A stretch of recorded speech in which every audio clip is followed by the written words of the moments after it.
The scalding heat pierced my skin as Vivian, my mother-in-law's cruel words hung in the air. People with no job and low education like you are not welcome in this house. Right after that vicious statement, she poured hot water on me. It's hot! Stop! I cried out, my voice cracking with pain and shock. I couldn't believe what was happening. My heart raced as the burning sensation spread across my skin. Her behavior shocked me to my core. Pouring boiling water on someone is a horrifying act, no matter the reason. Thankfully, I wasn't severely burned, but it could have been worse. I stood there trembling, in complete disbelief. How could Vivian treat me like this? What made it harder was that her words were completely false. It wasn't me who was unemployed, it was Nathan. He had lost his job months ago, so I have been supporting the family with my stock trading. Yet, here I was, being blamed and attacked. My anger bubbled up inside me like a volcano ready to erupt. I felt something break within me, like I'd reached my absolute limit. I couldn't tolerate her behavior a second longer. With newfound determination, I decided to stand up for myself.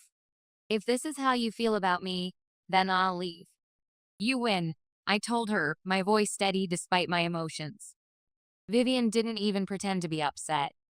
In fact, her face lit up with satisfaction. You're finally leaving. That makes things easier for me. Her cold reaction made it clear she felt no remorse. I realized I couldn't spend another minute in such a toxic place. Without hesitation, I grabbed my emergency bag and walked out. I headed straight to my parents' home. I knew they would welcome me. What Vivian didn't realize was that I was far from helpless. In truth, I was the financial backbone of her household. Since Nathan lost his position, I had been trading stocks successfully. I earned about $50,000 monthly from my portfolio. I didn't need to depend on her or anyone to survive. Even if she were to come back later begging for financial help, I wouldn't give her a penny. She had treated me with such cruelty that she didn't deserve my generosity. She would have to face the consequences of her own actions. I had been married to Nathan for about 3 years. We met at university where we both studied economics. We found many common things about each other and we truly enjoyed each other's company. After graduation, we secured positions at different financial firms. However, despite our busy schedules, we maintained a strong connection with each other. After years of dating, Nathan finally proposed. Eliza, I will make you happy. Please marry me, he said, his eyes filled with promise. I believed him completely. I thought we would build a beautiful life together, but reality unfolded differently than my dreams.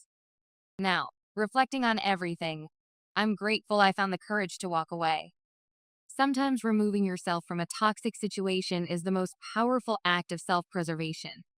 When Nathan proposed, I eagerly responded, "Yes, I want to walk the rest of my life with you, Nathan." We planned our wedding with dreams of creating a joyful life together. I was thrilled about starting our own family and experiencing marriage. However, shortly after our engagement, Nathan surprised me with an unexpected request. "Hey, Eliza," he began hesitantly. "Would you consider quitting your job and moving in with me at my mom's house?" My heart sank as I processed his words. What? I don't mind changing jobs, but we're newlyweds. I'd really prefer for us to live just the two of us, I replied, trying to hide my disappointment. I understand your feelings, he said, squeezing my hand. But I'm worried about leaving my mom alone. Don't worry, I'll make sure it won't be difficult for you. Nathan's father had passed away when he was in middle school, leaving him and his mother to rely on each other. As an only child, he felt deeply responsible for her well-being. Understanding his emotional attachment, I reluctantly agreed. Okay, I'll live with you and your mom, I said, ignoring the warning bells in my mind. 3 weeks later, we moved into Nathan's family home. Initially, Vivian appeared pleased to have her son back. She greeted us with a smile, but when her gaze fell on me, her expression transformed. Her smile vanished, replaced by a cold, calculating stare. She clearly resented my presence in her home. She muttered something under her breath that sounded like, "You didn't need to come here." I forced a smile while anxiety bloomed in my chest about living under her roof. Despite the tension, our first day passed without major incidents. The next morning, I was jolted awake by Vivian shouting at me, "Are you still sleeping? Hurry up and make breakfast." I glanced at the clock through bleary eyes. It was only 5 a.m., still completely dark outside. I sat up, disoriented and confused by the early demand. "Why so early?" I asked, my voice still thick with sleep. "Don't just lay around because you're not working," she snapped harshly. Still half asleep but wanting to avoid conflict, I dragged myself out of bed and headed to the kitchen. While I prepared breakfast, Vivian hovered nearby, criticizing my every move. "Hurry up! Why are you so slow?" she demanded impatiently. My hands trembled with stress as I rushed to finish cooking. After 20 minutes of intense pressure, I finally finished preparing breakfast. "I'm sorry for making you wait," I said politely, hiding my frustration. "Finally done? Can't you do it faster?" she complained again. Her cutting words stung, but I swallowed my response. As I sat down to eat, a wave of uneasiness washed over me. Living with my mother-in-law was already proving far more challenging than I had anticipated. I wanted to explain that cooking quality food takes time, but instead, I just smiled and tried to let it go. Unfortunately, Vivian wasn't finished with her barrage of complaints. "What is this? The soup is too salty," Vivian said, glaring at me with disgust. "I don't think it's that salty," I replied cautiously, trying to defend my cooking. "What are you saying? Are you implying something is wrong with my taste? Are you trying to kill me by feeding me such salty food?" she snapped, her voice rising. Her accusation left me stunned. I had never intended or even thought of such a thing. Why was she twisting my words this way? And why was she so cruel to me? Her behavior was confusing and painful. Gathering my courage, I decided to address the issue directly. "Vivian, why are you so harsh on me? What are you talking about?" "I'm not being harsh," she said, feigning innocence. "Or are you trying to make me look like the bad person here?" "No, that's not what I mean," I stammered, feeling my confidence crumble under her intense stare. Her intimidating presence made it impossible to continue the conversation. "Finish eating, then clean the dishes. After that, there's laundry to do," she ordered coldly. "There's no time to rest." From that day forward, Vivian continued her campaign of criticism. She found fault with everything I did. It was mentally and physically draining. When I cleaned the house, she would inspect every corner. "You missed the dust over there," she'd point out. When I did the laundry, she'd examine each item. "There's still a stain here. Are you even doing it properly?" After a month of this treatment, I felt completely broken down. I was reaching my absolute limit. One night, I decided to talk to Nathan about the situation. "Nathan, I need to talk to you," I began hesitantly. "Your mother has been saying mean things to me every day, and it's really hard for me. Could you please ask her not to speak to me that way?" I expected some comfort or at least acknowledgement, but Nathan remained silent.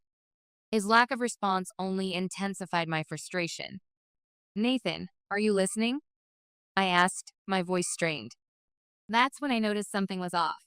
He looked pale and uneasy, like he was hiding something important. "What's wrong? Did something happen?" I asked, my anger shifting to concern. Nathan hesitated before finally speaking. "Actually, I've been fired from my job. I felt like I'd been hit by a truck." "What? Is this some kind of a joke?" "No," he said quietly, avoiding my eyes. "The company had to lay off many employees because profits dropped. They decided to downsize, and I lost my position." I struggled to comprehend what this meant for us. "So, you're unemployed now?" I asked, my mind racing. "Yes," he admitted. "I have to look for a new job from now on." I sat there in shocked silence, unable to find words. My already difficult situation had just become infinitely worse. After receiving notice that I would lose my job in a month, I realized I had limited time left. Fortunately, I had been applying my knowledge from the securities company to trade stocks. At first, it was challenging, and I made several costly mistakes, but gradually my skills improved. Eventually, I started earning about $50,000 monthly from my strategic investments. Thanks to my stock trading success, we weren't experiencing financial difficulties. I concentrated on supporting Nathan and tried to ignore Vivian's daily harassment. I resolved to remain strong for Nathan's sake. He had just lost his position, and I felt responsible for keeping our household together. Despite Vivian's continued harsh treatment, I endured it to support him. A month passed, and Nathan officially became unemployed. Initially, he made some effort to search for new opportunities. However, as weeks went by, he spent more time at home, creating excuses about his job search. "Shouldn't you take your job search more seriously?" I suggested gently one evening. "I'm looking," he replied defensively, "but it's hard to find a company that suits my qualifications." His attitude suggested he wasn't genuinely committed to finding employment. I felt frustrated but remained silent and continued supporting our household financially. Meanwhile, Vivian's treatment worsened considerably. Her criticism became more frequent and cutting, leaving me increasingly exhausted. At first, I believed I needed to tolerate her behavior because of Nathan's situation. But as time progressed, my perspective shifted. I began feeling drained and miserable every single day. One morning, Nathan left the house earlier than usual.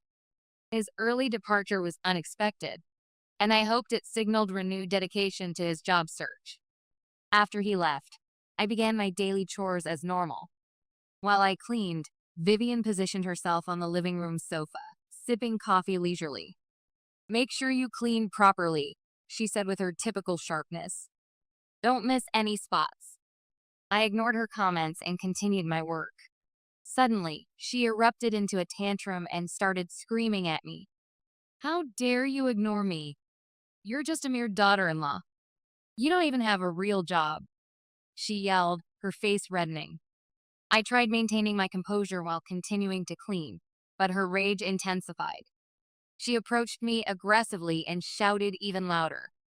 "Unemployed and useless people like you have no place in this house. Leave." Before I could defend myself, she grabbed her pot of hot water and poured it on me. The scalding liquid splashed across my skin. "It's hot. Stop!" I screamed instinctively when Vivian poured the water on me. I stood trembling, both from pain and shock at her deliberate cruelty. Fortunately, it wasn't boiling, so I avoided serious burns, but it could have been disastrous. This incident marked my breaking point. I realized I could no longer endure such a toxic environment.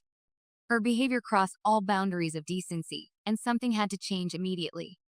Vivian appeared momentarily shocked by my reaction. However, she showed no remorse for her actions. Instead, she smirked coldly and said, "This is what I've been saying all along. If you're not working, you should leave this house." Her callous words struck deeply, but I had reached my limit with her abuse. I took a steady breath and replied, "Fine, I'll leave." "Good," she responded, sounding almost pleased with herself. "That makes things easier for me. Leave quickly." I couldn't bear another moment in that poisonous environment. I packed my belongings hastily and left that very day. I headed directly to my parents' house in the suburbs. When I arrived unannounced, my parents were surprised to see me standing at their doorstep. They weren't expecting me, but welcomed me with open arms and genuine concern. I kept checking my phone, expecting Nathan to call or message asking about my whereabouts. But he never did. Days slowly transformed into weeks with complete silence from his end. I felt a sting of loneliness, but resolved not to contact him first. If he truly cared about our marriage, he would reach out to me.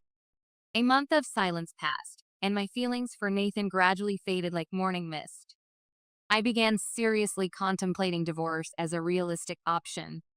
It seemed clear he had no interest in salvaging our relationship.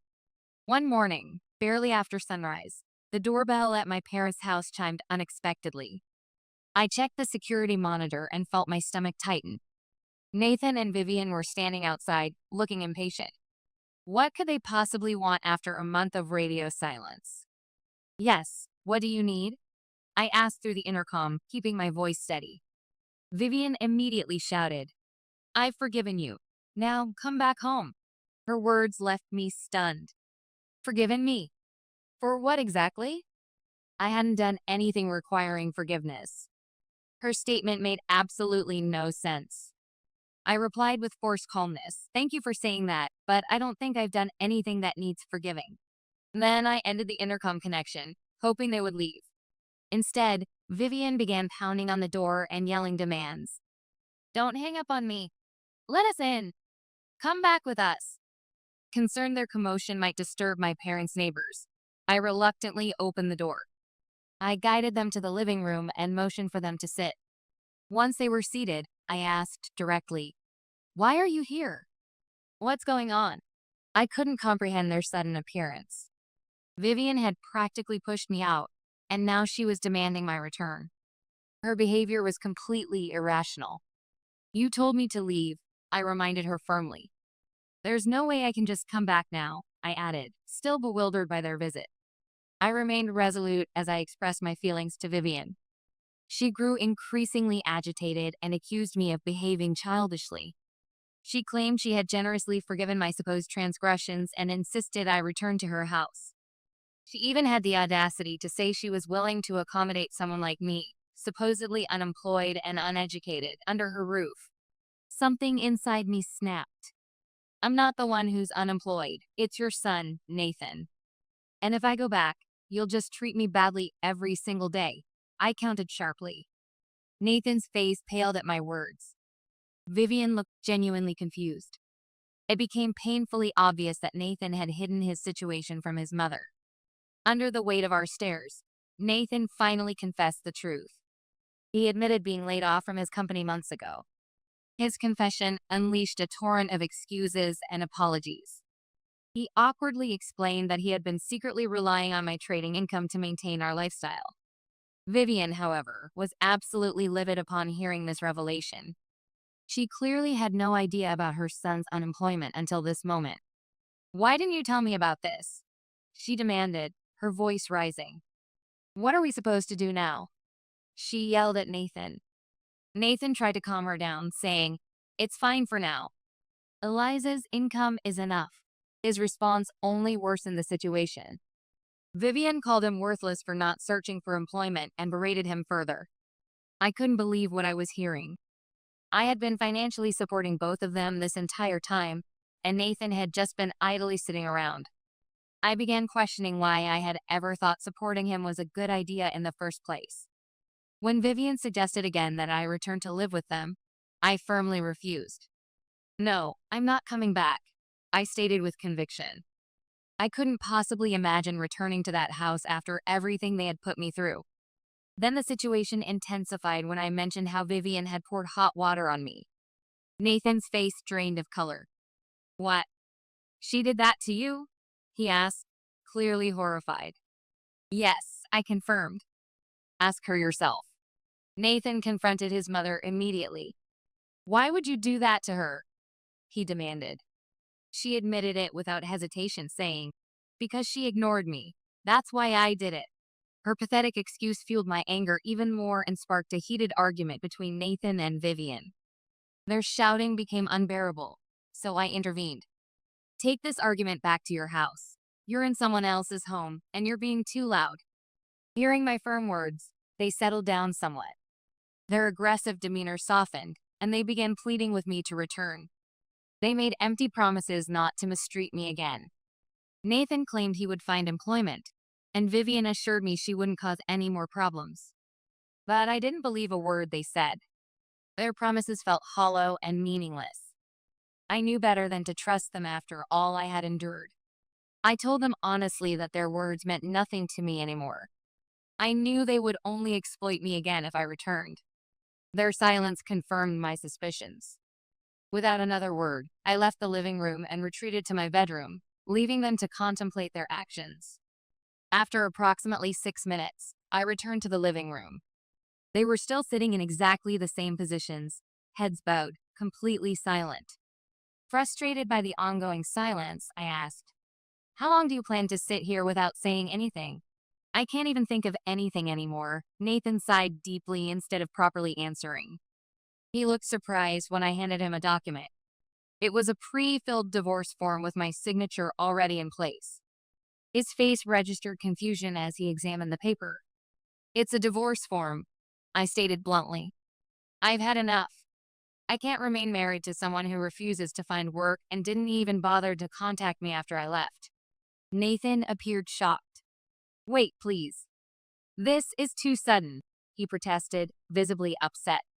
I found his reaction irritating. He seemed incapable of understanding that his actions, or lack thereof, had brought us to this point. He had abandoned me when I needed support most and left me to handle everything alone. "I've already made up my mind," I said firmly. "No matter what you say, I'm divorcing you." Nathan still couldn't accept reality. "Isn't divorce too harsh?" he asked, his voice shaking. "No, it's not," I replied coldly. "This is your fault." I turned toward Vivian with the same icy tone. She was equally responsible for my mistreatment. She remained silent, but her expression revealed resignation. Eventually, Nathan signed the divorce papers, though he warned, "Don't regret this later." But I only felt relief washing over me. "The one who will regret this is you," I responded confidently. "I'll submit the divorce application myself. I don't need any compensation. Just leave me alone and go home." With that, our marriage officially ended. It may have seemed severe, but it was necessary for me to escape Vivian's harassment and Nathan's complete lack of responsibility. 3 weeks later, while relaxing at my parents' house, I received an unexpected call from Vivian. She sounded distressed and panicked. "The electricity and gas have been cut off," she said frantically. "Did you do something?" I explained calmly. "I stopped paying for your and Nathan's living expenses. That's why." Her tone shifted immediately from accusatory to pleading. She awkwardly asked for my financial assistance. It was painfully obvious she expected me to rescue them again, just as I always had. "I only need help for 2 months," she bargained, but even that request seemed excessive. Her plea struck me as completely unreasonable. We were no longer family, and I had no obligation to support them. I firmly declined and suggested she ask Nathan for help instead. After all, he had promised to find employment and support her. She couldn't comprehend my refusal and continued begging, attempting to manipulate me by emphasizing she was still my ex-mother-in-law. I remained resolute in my decision. I ended the call and promptly blocked her number. After this incident, I made the conscious decision to sever all ties with Vivian, who continuously harassed me, and with Nathan, who had proven consistently unreliable. Once I established these boundaries, life at my parents' house became significantly more peaceful. I started focusing on my personal growth and rebuilding my life. A few months later, while on vacation and reviewing stock charts, I received a message from Nathan. He apologized for his behavior and acknowledged his excessive dependence on me. He mentioned finding recent employment at a factory. Despite his apology, I had absolutely no interest in reconnecting with him or anyone associated with that painful chapter of my life. He also complained that Vivian still treated him poorly and bizarrely asked if I would consider returning. After reading his message, I knew with complete certainty that reconciliation was impossible. I blocked his number without hesitation. Approximately 5 months following my divorce, a friend introduced me to Garrett. He was reliable, compassionate, and treated me with genuine respect.